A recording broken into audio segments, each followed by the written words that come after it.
Imagine having the ability to be in control of how you feel at all times. Imagine being able to set your own predetermined criteria, my own baseline for what it takes for me to feel at ease with myself in any given situation.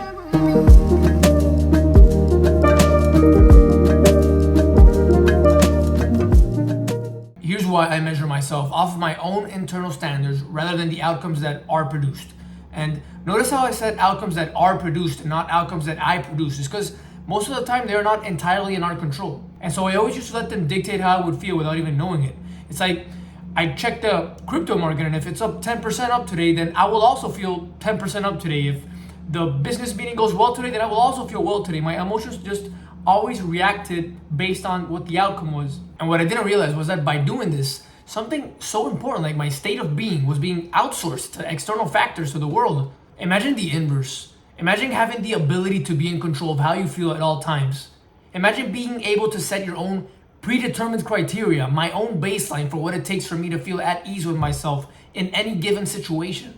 And so that's what I started doing. I started disassociating myself with the uncontrollable outputs and started associating how I felt with the controllable inputs. And no, this is not an excuse to escape reality through setting super low standards. Quite the contrary.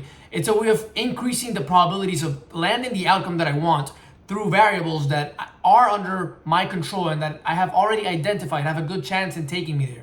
This way I won't have to suffer unnecessarily if the outcome is not produced.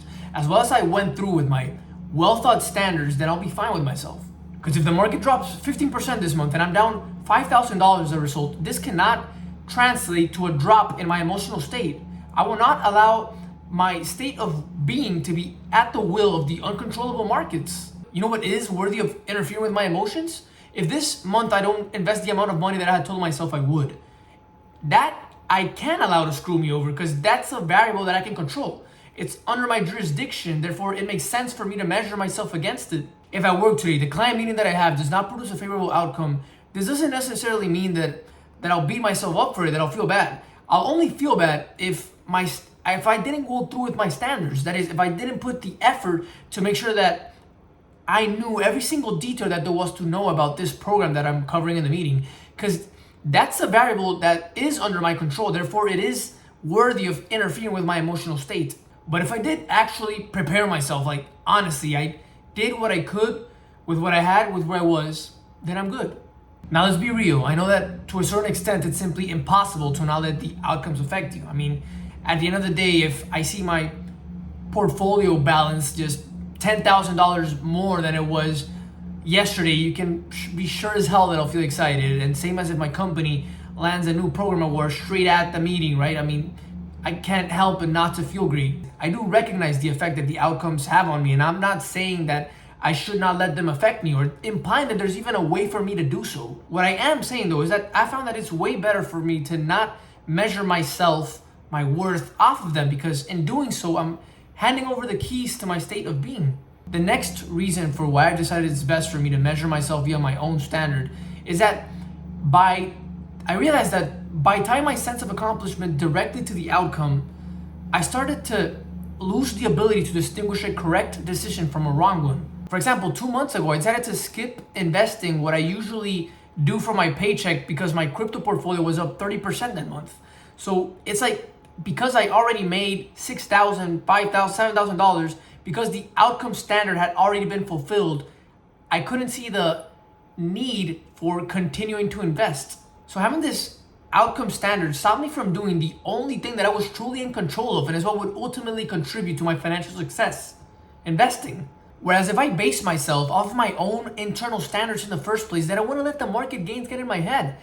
I have my own standards to fulfill. So $5,000 rich or not, those $500 from my paycheck are going in. And side note, if you follow crypto, then you're aware that the market is currently tanking. So the 30% gains that I made were reverted. I'm basically back to where I was. And because I didn't choose the right decision of investing, I'm back to where I was. So thanks a lot, Outcome Standard. Work meeting. I'm responsible for reviewing all the open items that we have on current programs, and my performance sucks. I mean, I miss a lot of details. I did not know the material. It was clear that I wasn't prepared. After the meeting is over, you know what the customer does?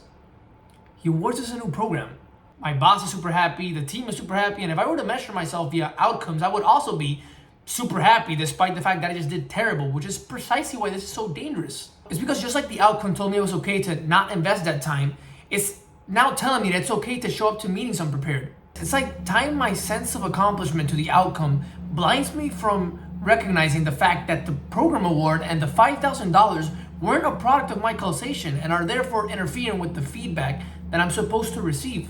Someone was supposed to grab me and tell me, hey man, we got the business because we've been performing well in general, but today you sucked. And someone actually did. Now that I think of it, you know who? My own standard. Through the feelings of shame and guilt that he made me feel, he passed along the feedback that I needed, regardless of the positive outcome. These internal standards keep me tied to reality.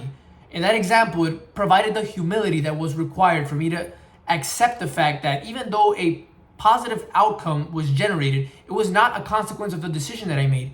And in fact, if I continued to show up unprepared to the meeting like I did, it would be a matter of time until I produce a negative outcome.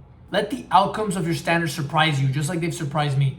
This is the final reason for my case. Chicago, I'm in my first half marathon running to beat this sub 2 hour goal that I have been training 4 months for. I'm on pace, I'm on track, and I get an urge to pee. I finally am able to locate this porta potty sitting in the middle of nowhere, and the best thing that you could imagine happened. It's locked. I can't hold it in, and so I start to run around in circles trying to find the nearest bathroom, obviously deviating from the course map. And by the time I got to pee, I glanced at my watch and I'm about 15 minutes off from what was originally planned. So I had two options. Either I could get frustrated with the fact that I wasn't going to do my sub 2 hour goal as originally planned, or I could simply accept the fact that this was an unforeseeable, and that now the only thing that makes sense is for me to not measure myself by the outcome, but measure myself by my own standard, which is the only thing that's in my control, the amount of effort that I'm going to put into this race. And so that's exactly what I did. I turned off my Apple Watch, I forgot about the pace, and I just decided right there and then that as long as I gave it my all, I was going to be happy. What do you think was the result? I not only beat the sub 2 hour goal that I had originally planned, but I actually did it like 15 minutes faster. Imagine if I had the same mindset right from the start and I didn't have the whole bathroom dilemma thing. I started to ask myself, what if I just stopped focusing so much on the outcomes and rather relentlessly doubled down on the things that I can control of and just let the outcomes of these things surprise me? And this is what I found to be so ironic about this, is the fact that when I started operating under this mindset, it's not only allowed me to be happier, because again, it's variables that I can control, but it's produced outcomes that would have never been possible had I been too fixated on chasing them directly. The worst question that I've been asked is, bro, how much money do you need to just call it quits, to just, to be good with yourself? 10 million, 50 million? Like, what's your number? It's like, I don't know, and I don't care. I'm just focused on fulfilling my own standards, which always seem to get harder and harder. And wherever that takes me, well, then that's your answer. In other words, I'll be as surprised as you are with whatever figure that turns out to be.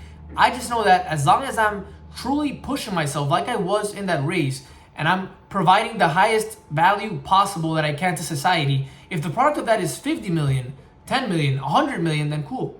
But what I won't do is allow my sense of worth, my state of being, to be determined by these outcome goals that I don't entirely control and that, as I outlined before, confuse me. Thanks a lot, guys. As always, I would just appreciate if you shared the video with a friend, assuming that you retained value, if you enjoyed it. And besides that, I love you guys, and I will see you in the next one. Peace.